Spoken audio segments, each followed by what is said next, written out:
과거에는 사람이 자기를 PR한다든지 자기가 하는 일을 자랑할 때는 신분에 따라서 이렇게 저렇게 설명을 하고 PR을 하고 자랑을 합니다.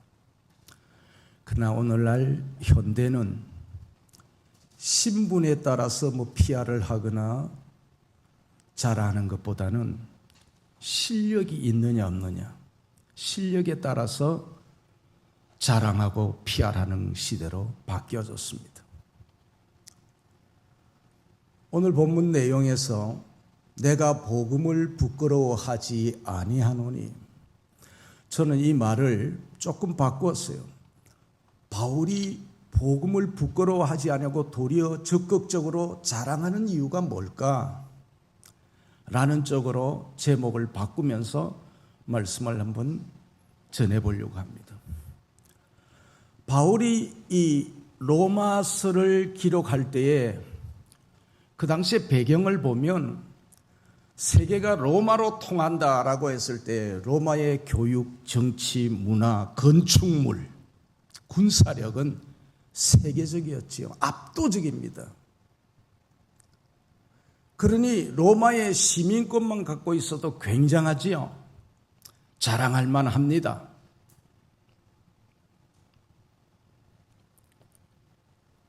그런 시대에 바울이 자랑하는 것, 어떤 세상적인 배경이나 정치나 힘이나 경제력을 말하지 않습니다.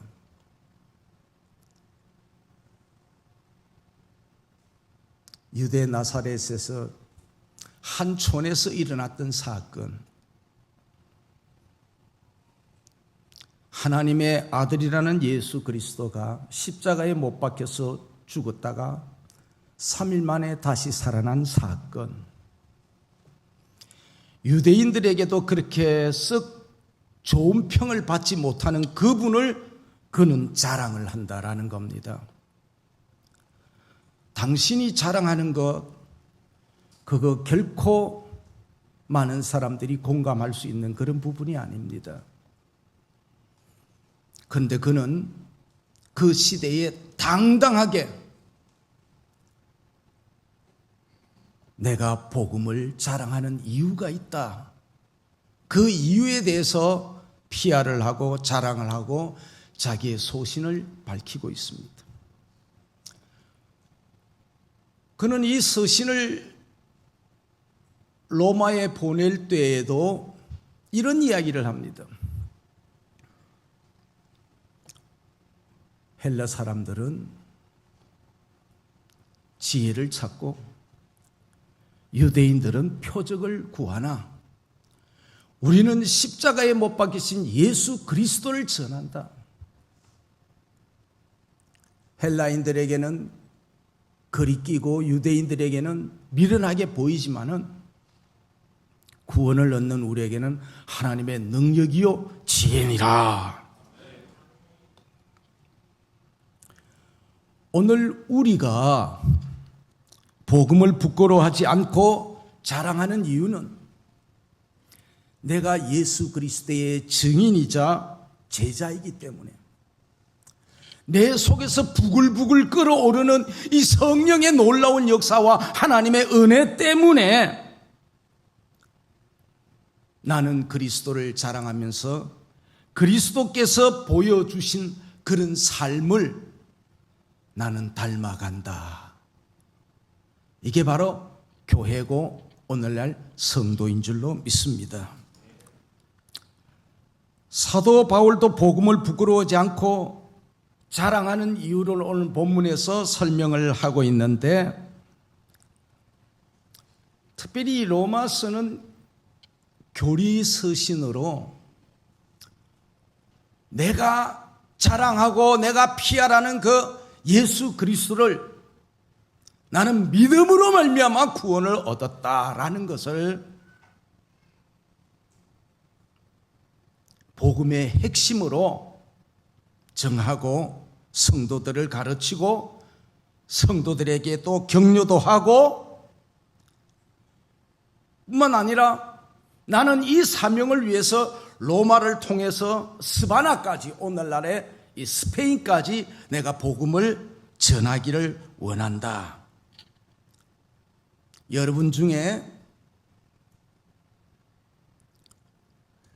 유대인도 있고 이방인도 있고 헬라인도 있지만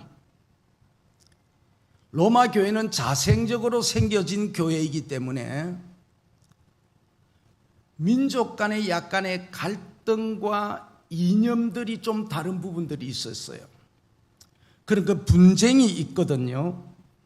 그런 것들을 신학적으로 잘 정리를 하면서 화해를 목적으로 하는 그런 내용으로 로마서는 쓰여졌습니다. 주 57년경 제3차 전도 여행 중에도 언제나 이 바울의 마음과 머릿속에는 교회와 성도, 그리스도께서 오늘 이곳에 어떤 말씀을 전하기를 원하는가, 하나님의 뜻이 어떻게 나타나기를 원하는가에 대해서 그는 늘 집중하고 있었습니다. 그래서 3차 여행 중에 고린도에서 이 로마서를 썼습니다. 오늘 이 본문에서 로마서 1장 16절과 17절은 로마서를 총괄하는 데 있어서 핵심적인 요절이 됩니다. 그걸 저는 세 가지로 지금 분석을 해보는데, 첫째는 바울이 이 복음은 모든 믿는 자에게 구원을 주시는 하나님의 능력이다라고 그렇게 PR을 하고 자랑을 한다는 겁니다. 이 16절에 그래요. 로마 사람들은 로마의 군사력을, 경제력을, 정치를, 건축물을 자랑들을 하잖아요. 바울은 너희들은 그런 것을 자랑하지만 나는 예수 그리스도를 자랑하는데, 예수 그리스도가 우리에게 주신 것이 바로 뭐냐? 따라하십시다. 복음이다. 복음, 이 유앙겔리온이라는 말을 사용했는데요, 복음의 그 내용과 핵심에 있어서 복음은 예수 그리스도 그 자체입니다. 예수님의 삶, 예수님의 탄생, 고난, 죽으심, 부활, 성천, 재림을 통한 하나님의 구원의 계획이 인류를 향해서 나타난 것을 가르쳐서 가장 아름답고 복된 소식이라, 그래서 유앙겔리온, 굿뉴스, 복음이라는 거예요. 복음은 단순한 교훈이 아니고 역사적 사건을 바탕으로 한 하나님의 구원의 선포인 거예요. 성경적 정의로 보면은 로마서 1장 2절에 보니까 이 복음은 하나님의 선지자들로 말미암아 그의 아들에 관하여 성경에 미리 약속하신 것이라. 고린도전서 15장 3절에서 4절에 보니까 내가 받은 것을 먼저 너에게 전하였노니 이는 성경대로 그리스도께서 우리 죄를 위하여 죽으시고 장사 지낸 바 되셨다가 성경대로 사흘 만에 다시 살아나사, 이렇게 복음은 예수 그리스도를 지칭하고 있습니다. 바울이 지금 자랑하고 PR하고 소개하려고 하는 자, 그가 정령 나타내고자 하는 자는 복음 예수 그리스도라는, 벼랑과 나타난 것이 아니라 하나님의 뜻에 의해서 이미 예언되어졌다라는 것이, 그가 말하는 복음은 오늘 우리에게 구원을 주시는데 믿는 모든 자에게 주시는 하나님의 은혜요, 하나님의 능력이라는, 구원은 죄와 사망에서 우리를 건져내심을 말씀합니다. 그리고 영원한 생명을 주신 것입니다.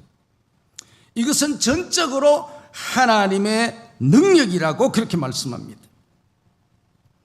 복음의 능력을 뚜나미스라고 그렇게 표현을 하는데요, 눈에 보이지 않지만 실제로 존재하고 폭발적인 그런 힘을 지니고 있습니다.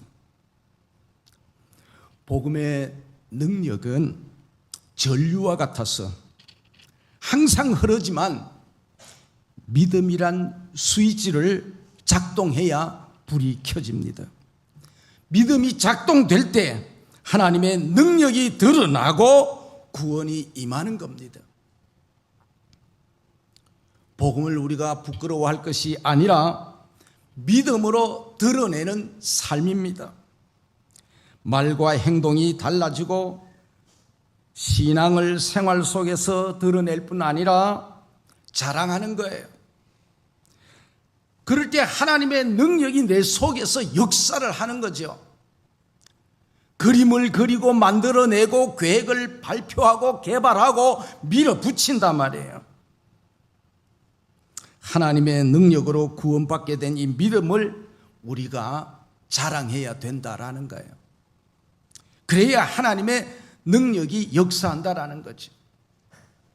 여러분, 로마를 향해서 바울은 이렇게 외쳤고 그 말씀을 받은 자들이 결국 로마를 믿음으로 정복해서 나중에는 로마가 기독교를 국교로 삼습니다. 여러분, 지금은 내 눈에 아무것도 안 보이는 것 같고 손에 잡히는 것 없는 것 같지만 믿음으로 나아갈 적에 하나님은 우리 속에서 역사에서 언젠가는 다이너마이트 같은 폭발적인 힘으로 통해서 세상을 정복한다라는 것입니다. 그래서 우리는 복음을 부끄러워할 것이 아니라 믿음으로 내가 드러내야지. 천리길도 한 걸음부터라고 했고 티끌 모아 태산인데 당장은 뭐가 안 될 것 같지만 조금만 지나 보십시오. 하나님의 능력은 우리가 생각할 수 없을 정도로 크게 역사하신다라는 것입니다. 그러한 믿음이 여러분과 여러분의 가정, 오늘 우리의 직장과 주변, 나라와 민족까지 이어져 나가는 복음의 놀라운 역사가 나타날 수 있기를 원합니다. 그러니까 우리는 모든 믿는 자에게 구원을 주시는 하나님의 능력이다. 로마의 건축물이, 로마의 경제가, 로마의 정치가, 로마의 군사가 우리를 구원하는 것이 아니라는 거예요.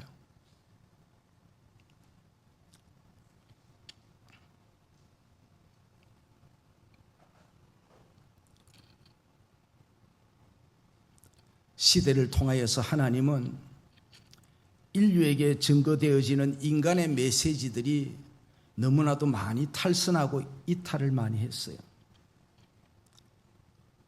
헬라의 소크라테스, 플라톤, 아리스토텔레스, 예수님 오시기 전에 철인들이에요.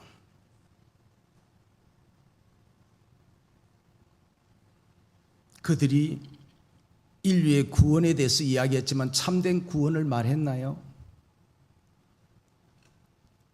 참된 진리를 외쳤나요? 하나님을 대변할 수 있는 그런 목소리였나요? 하나님이 그들을 파송시킨 자들이 아니었어요. 때가 되매, 갈라디아서 4장 4절에 때가 참에 가짜는 다 버리고 진짜가 나타났다, 그 말이죠. 그게 바로 예수 그리스도 있습니다. 진짜 인류의 역사단 말이에요. 우리가 역사라고 할 때 히스토리, 그의 이야기,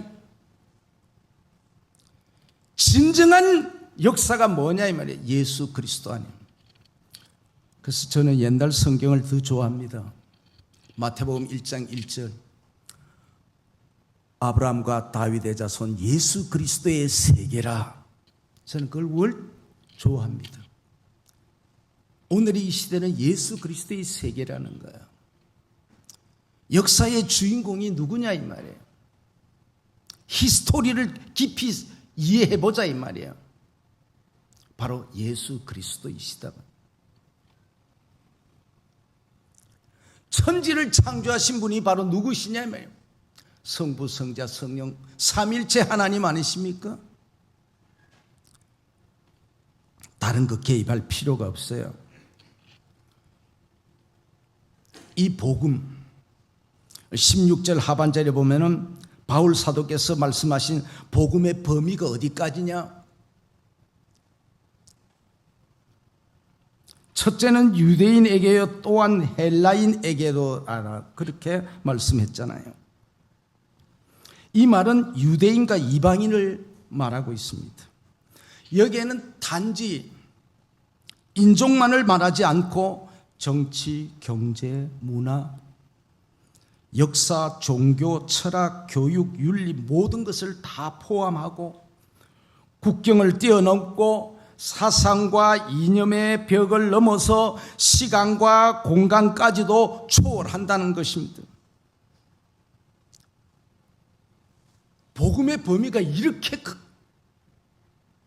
큽니다.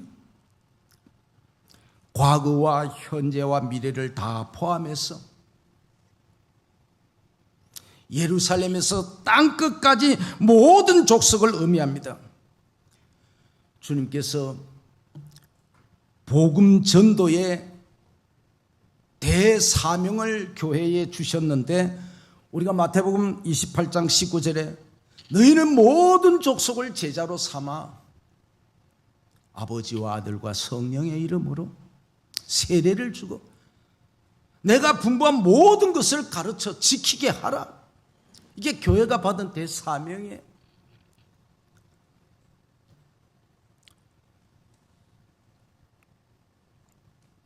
그래서 우리의 전도의 대상이 인종과 국경을 넘어선다는 신학적인 그런 뉘앙스를 분명하게 보여줍니다.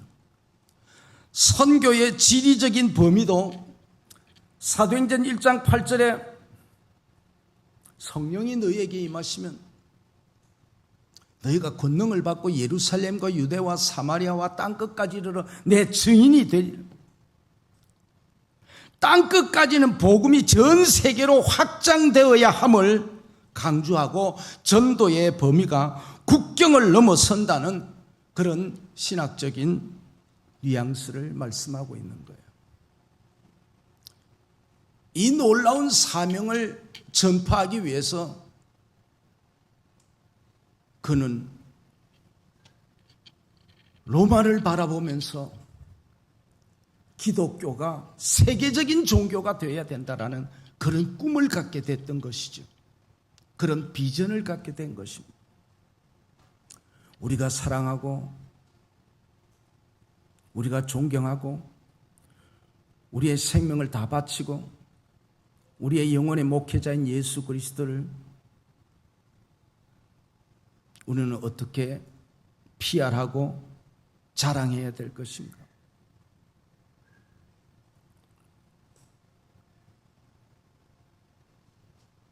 왜 우리가 선교를 하지요? 사람을 구별하지 않습니다. 지리적인 여건이 우리에게는 잘 맞지 않아도 그거 따지지 않습니다. 시간이 많이 가는 것 같아서 조금만 설명하고 넘어가죠. 우리 교회가 선교를 할 적에 우즈베키스탄도 해보고 파라과이도 해보고 브라질도 해봤어요. 협력 선교를 이렇게 해봤어요. 그러면서 선교비를 지원을 했지요. 그러다가 러시아에서 고르바초프 대통령이 개방 정책을 하면서 우리 극동 방송이 러시아 사할린에 들어가게 됐어요.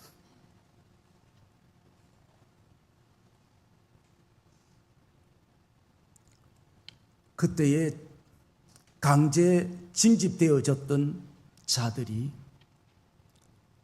고 이종열 목사님의 설교를 듣고 주일학교 다녔던 그 신앙을 다시금 살려내면서 편지를 써서 보냈어요. 목사님, 설교를 천천히 해주세요. 아주 쉬운 말로 해주세요. 그렇게 시작이 된 거예요. 그래서 러시아를 가게 되고 사할린을 가게 됐는데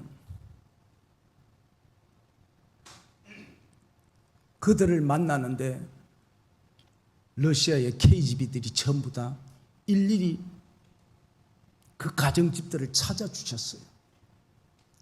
여러분, 이거는요, 러시아가 정교회지만은 이게 개신교가 들어간 것은 미국이 한 것이 아니에요. 우리 대한민국 사랑누리 선교회사고 그게 이종열 목사님이 하시고 그 다음이 바로 성재건 목사요. 이건 놀라운 일입니다. 여러분, 거기에 대한 자부심 갖고 있어야 돼요. 그는 나도 꿈도 꾸지 못할 때에 그 일을 한 거예요. 저들은 6.25 동란 땡끌을 밀고 내려왔지만은 오늘 우리는 복음을 들고 그들을 찾아갔다라는 것입니다. 이게 달라졌던 거죠.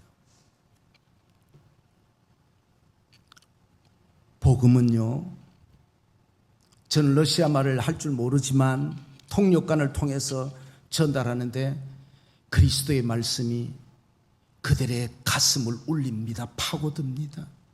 다이나마이트 같은 역사들이 일어나요.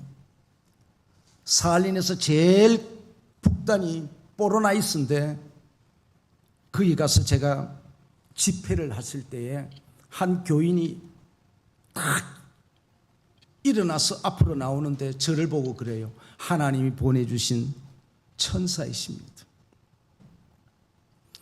저는 휠체어로 들어왔지만은 목사님 오늘 설교 듣고 걸어서 나왔습니다. 할렐루야. 이런 기적들이 일어났었어요. 저도 놀랬지요.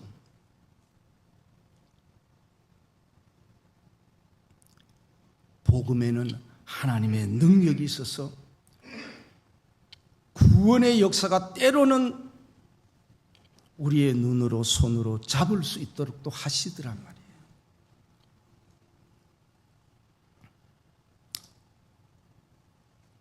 17절에 가면은 이 복음을 어떻게 우리가 이제 적용해야 되느냐라는 거예요.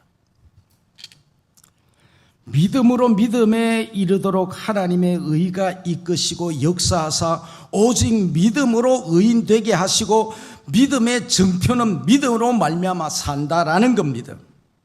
이것은 내 힘과 내 능력이 아니고 내 생각이 아니고 내 경험이 아니고 내 사상과 이념이 아니고 하나님의 절대적인 주권으로 믿음으로 말미암아 의롭다 하는 그 이신득이의 신앙을 하나님의 성령께서 우리 마음속에 성령으로 적용시킨 것이라는 거예요. 사실상 여러분, 내 생각과 내 사상과 경험이 복음이 들어올 때 상당히 갈등이 많습니다. 받아야 될 것인가, 받지 말아야 될 것인가, 따라야 될 것인가, 따르지 말아야 될 것인가, 갈등의 폭이 깊어져요. 내가 자리에 내려앉고 주인을 주님으로 모셔야 되는 거, 이걸 임시적으로 할 것인가, 영구적으로 할 것인가, 고민 많이 됩니다. 그런 모든 순간순간 절차들을 하나님의 성령이 우리 마음속에 오셔서 우리의 생각을, 우리의 의지를, 우리의 이성을 붙잡고 역사하셔서 믿어라. 이성적으로 이 신비한 것들이 다 이해됩니까? 절대 이해되지 않습니다. 믿어라. 하나님의 역사이기 때문에 시간 속에서 믿어지게 되는 겁니다.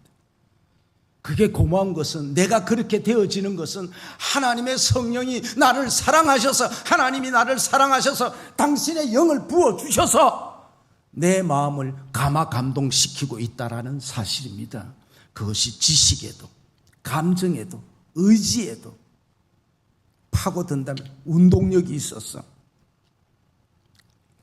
복음 안에서의 하나님의 의, 그는 하나님의 거룩하심입니다.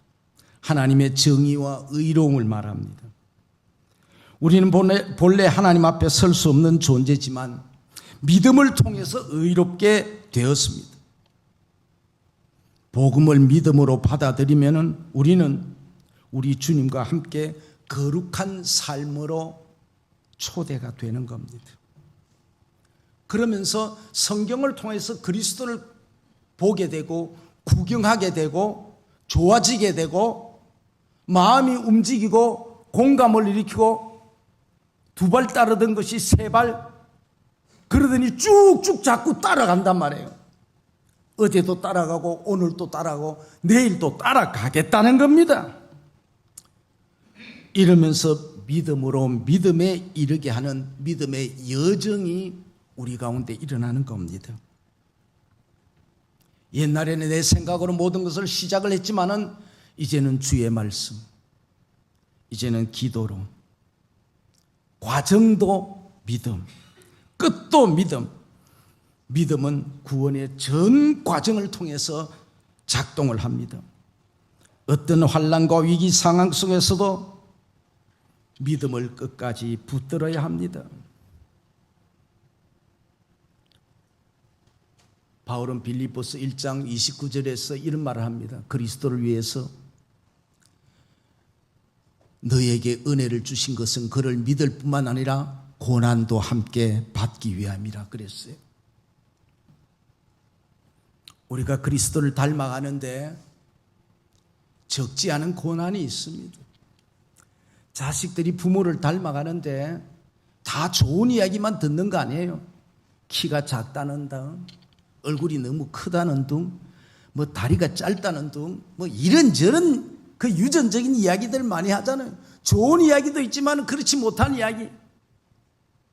어떤 질병만 있다 그러면 그냥 이게 유전적인 것 아닌가, DNA가 뭐 어찌 됐는가 다 그러잖아요.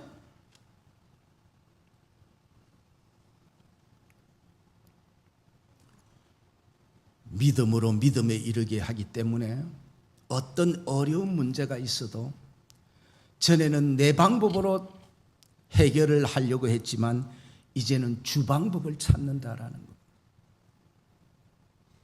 그래서 성경은 우리에게, 우리가 믿음으로 성화되고 영화되는데, 그것은 우리가 윤리와 도덕적인 측면으로 생각하는 것이 아니라 성경이 우리에게 말하는 방법으로, 얼마나 예수 그리스도 쪽에 서서 그리스도를 닮아가느냐, 그리스도의 성품을 닮아가고 그리스도의 말을 하고 그리스도의 생각을 갖느냐에 따라서 성화가 되어지는 거예요. 그분과의 영적인 관계를 통해서 영적인 부분들을 많이 생각한다는 것이 바로 영화의 단계로 들어가는 거죠.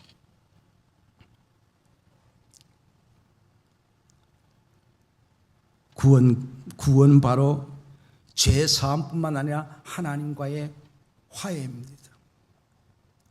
인류에게 사망을 주시는 분은 바로 하나님이에요. 구원을 주시는 분도 하나님이에요. 하나님과 화해해야 돼요. 화해하기 시키기 위해서 예수 그리스도를 보내주셨어요. 복음은 오늘 우리 속에 들어와서 우리의 삶을 변화시키는데, 나 자신을, 너 신분도 변해서 이제는 적지 않게 실력도 갖추었어. 네 입으로, 네 생각으로, 네 행동으로 그리스도를 말하잖아, 전하잖아. 모든 법의 기준을 성경으로 가져가잖아. 하나님 앞에서 이 코람되어 하나님 앞에서의 모든 것들을 생각하잖아.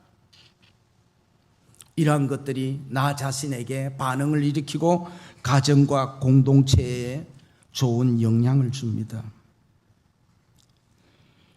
교회의 공동체 회복은 하나님의 의를 따라 사는 성도들이 모였기 때문에 이 공동체를 통하여 하나님의 나라의 센터를 통해서 세상은 변화되어지는 것입니다. 하나님의 의가 믿음의 사람들을 믿음으로 살도록 두나미스 같은 능력이 하나님 나라의 이 센터인 교회를 통해서 성도들의 사역과 신앙을 통해서 역사하고 있습니다. 우리 교회 성도들의 마음에, 그리고 우리가 눈으로 보면서 수적으로 양적으로 우리의 내적인 이 부흥하는 이유는 저와 여러분들이 복음을 부끄러워하지 않고 자랑하며 전도와 선교의 지평을 넓혀가고자 하는 이 성령의 강력한 역사심을 우리가 믿고 말씀 앞에 엎드리고 기도하고 찬양하고 몸부림치는 것 아니겠습니까? 그것이 우리는 예배 시간마다 확인하는 거예요.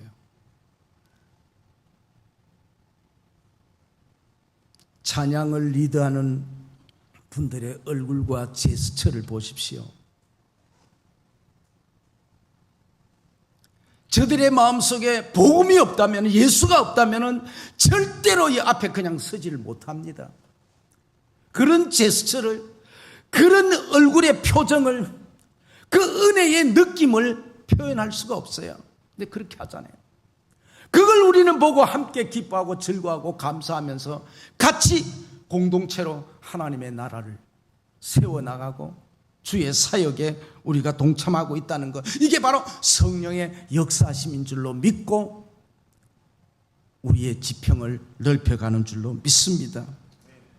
우리 다 함께 구원의 능력을 주시는 하나님과 오늘 또 선교의 범위를 정해주신 예수 그리스도와 예수의 증인과 제자로 살아가도록 감동하시는 성령의 역사로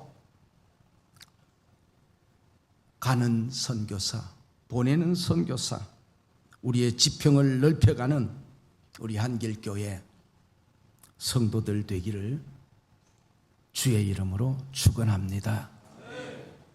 여러분, 저는 러시아 선교하면서 공산주의의 종주국을 대상으로 삼고 도전할 수 있다는 것은 내 힘과 능으로 안 되지만은 주의 능력으로 가능하구나. 그래서 지금 했잖아요.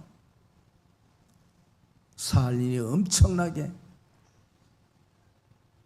언제 여러분들이 한번 갈 수 있는 기회가 되면 알지만은 우리 장로님들, 권사님들은 다 다녀와서 내가 사할린에 가면 인기가 어느 정도 된다는 거 여러분 깜짝 놀랄 정도요.